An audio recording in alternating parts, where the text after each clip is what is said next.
business ownership in retail ownership for Learning Objective 1.2. This one's about partnerships. Learning intention for lesson 2 is still following on to understand and describe the different forms of retail, but remember this is focusing now on ownership types. So to pick up what we started earlier in the year, we're now looking at the second ownership type. This is partnerships. So we're going to touch on what the partnership is, a bit of revision. Then we're going to explain what type of liability they have. And then for the application, you're going to look at a case study. This one's a horse company, and you're going to recommend advantages and disadvantages of being a partnership as a retailer, with a little sprinkle of comparing it to a sole trader. You've got some key vocabulary there in the scroll, and you can see the outcomes on the success criteria, and there's a few extra there on the careers options. Here are the tasks for lesson 2. There are 4 of them. First one's nice and simple. I'd like you to move the liability lantern. Second one, I'd like you to remember and write down the special partnership agreement name.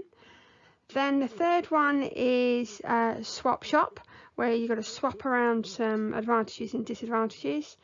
And then the fourth one is the case study, where you're applying it to that horse company called Gallops. Business ownership types. A partnership is an agreement between 2 or more people to take joint responsibility for the running of a business, to share the profits and to share the risks. By law, a business can have between 2 and 20 partners. There is a lot of financial risk in running a business as a partnership due to unlimited liability. The business is not a separate legal entity, and the partners are personally liable for the business debt. The separate legal entity, that actually links directly to the unlimited liability, which is where they are personally responsible for the money, the capital in the business. And the last point, a partnership is almost as easy to set up as a sole trader. If no formal agreement is drawn up, everything is split equally between the partners. So here's a reminder about the unlimited liabilities definition again. Unlimited liability businesses. These are sole traders and partnerships.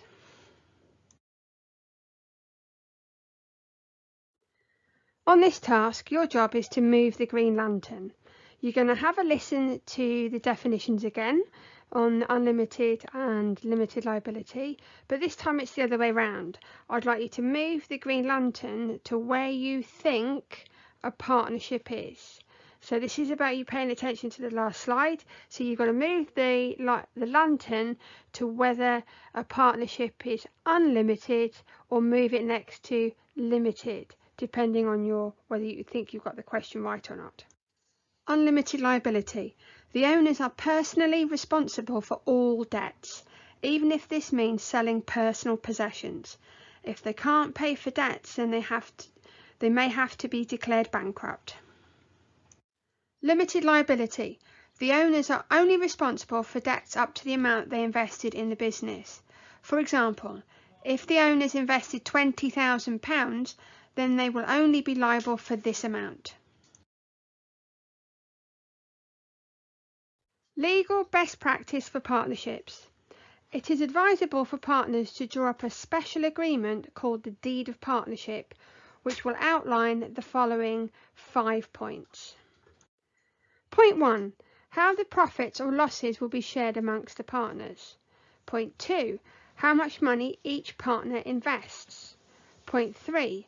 Voting rights and the number of votes each partner has when it comes to their business decisions. Point 4. Arrangements for ending the partnership due to the leaving or death of a partner, because the partnership, the business, cannot continue. And the last point, the details of each partner's duties and responsibilities, basically who does what. However, a partnership is almost as easy to set up as a sole trader, because if there's no formal agreement being drawn up, then everything is split equally between the partners.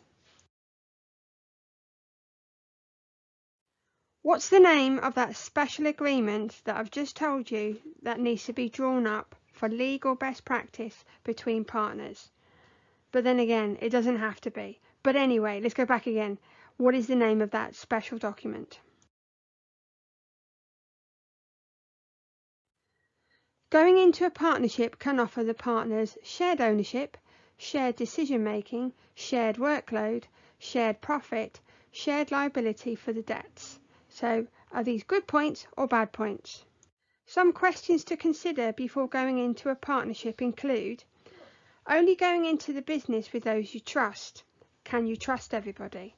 Discuss the potential issues before you start.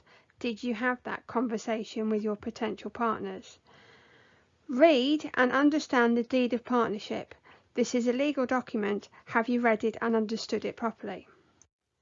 The aims and objectives of partnership businesses will vary according to the type of business. However, most partnerships will focus on increasing their income and profit to allow the partners to make a living from their investment. So there's a clue as to their aims and objective. It is about making an income, making a profit. Many partnership businesses will aim to survive in the initial stages of setting up and during difficult economic times. So that shows you that a business's aims and objectives actually move with the conditions, maybe even external conditions, and the life cycle of where they are from the beginning or from they just started out. And the difficult economic times, well, think of right now, this is a lockdown, a pandemic, depending on what the economic conditions are. Right now, there's an awful lot of businesses who are just wanting to survive.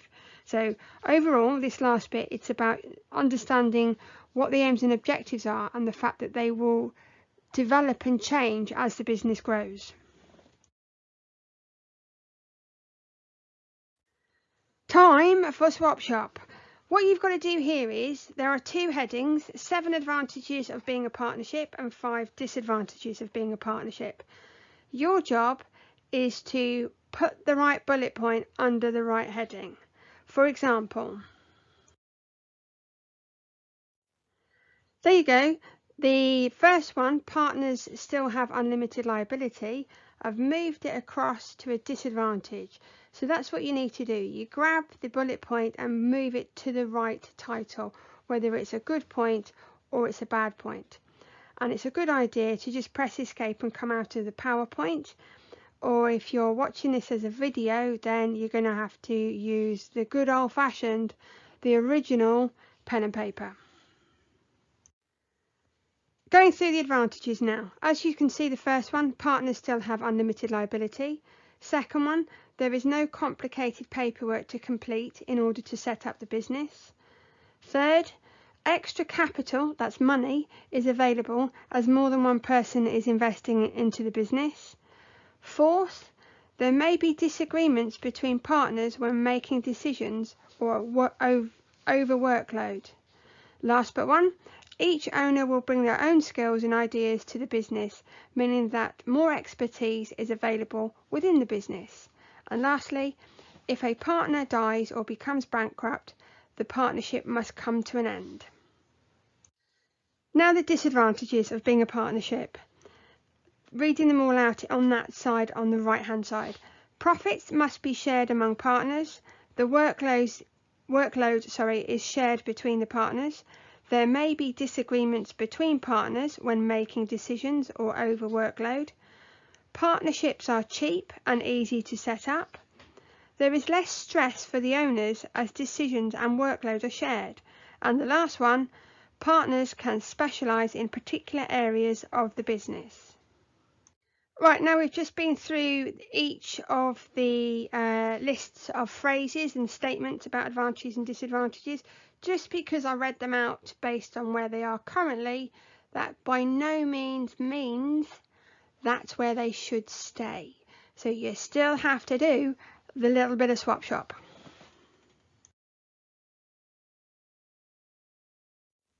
Sole trader or a partnership.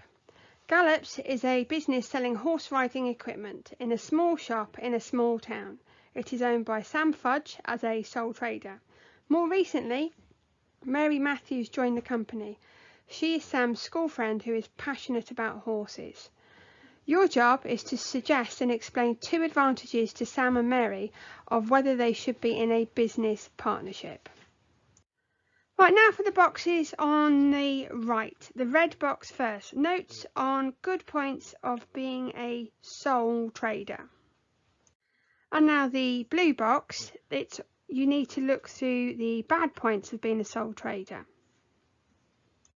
Down the bottom you'll notice the Superboy from the first lesson. There he is back again. And for any help that you need with the sole trader advantages and disadvantages, click the link, and there's even a little prompt to say if you scoot along to 4 minutes 37 seconds, that's where you'll get directly to the key points on sole traders. And now the final green box. Is Mary an employee working with Sam, or could she be a partner? What could Mary offer as a partner? So this is about making sure that we've covered and you've really thought about the last slide, so you've got your head around the advantages and disadvantages and seen of what Mary could offer the business and whether it's a stronger business or whether they can continue and Sam is just as strong by himself.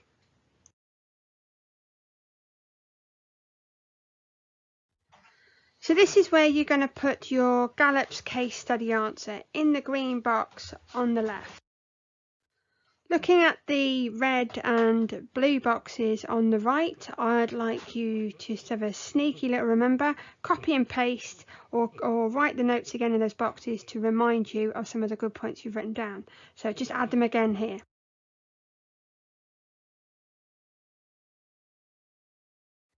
And remember, in the green box, this is where you've got to make the decision is whether Sam and Mary are going to go forward as a partnership. If you decide that they're going to stay as a sole trader and she's the employee, then that's fine, but you still are going to justify your decision in that big green box on the left, because you've got to say why Sam staying as a sole trader will hold more benefits than them becoming as a partnership. And your last little batch of some help is at the bottom. These are some sentence starters. We've got the first one, they should become a partnership because. Sam should stay as a sole trader because. The second one. Third one, being a partnership will offer Sam and Mary the chance to. And the last one, if they become a partnership, this could lead to a problem perhaps. So those are the ones that you can use to get your thoughts going.